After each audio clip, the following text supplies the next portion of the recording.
अस्सलाम वालेकुम viewers, welcome back to my YouTube channel daily tips with Asma. आज की इस वीडियो में हम आपको बताएंगे आशिर नाम का मतलब क्या है और इसके बारे में दिलचस्प मालूमात। आशिर नाम का शुमार लड़कों के नामों में होता है। आशिर एक इस्लामी नाम है। आशिर नाम की इब्तदाई तारीख अरबी ज़ुबान से निकलती है। हाशिर नाम के लड़कों के लिए खुशकिस्मत नंबर 5 माना जाता है। माहिरीन के मुताबिक आशिर नाम के लड़के बहुत खूबसूरत होते हैं। आशिर नाम का मतलब है मिलजुल कर रहने वाला। आशिर नाम के लड़कों के लिए खुशकिस्मत दिनों में जुमेरात और मंगल का दिन शामिल है। आशिर नाम के अफराद के लिए मुवाफिक रंगों में सुर्ख और बनफशी रंग शामिल है।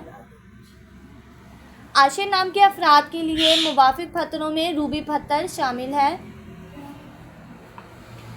खुशकिस्मती वाली धातों में हिंसों के हिसाब से लोहा और तांबा शामिल है। फ्रेंड्स, अगर आप अपने नाम का मतलब जानना चाहते हैं तो कमेंट बॉक्स में अपना नाम लिखें। इंशाल्लाह हम आपके नाम की वीडियो ज़रूर बनाएंगे। Thanks for watching. अल्लाह हाफिज़।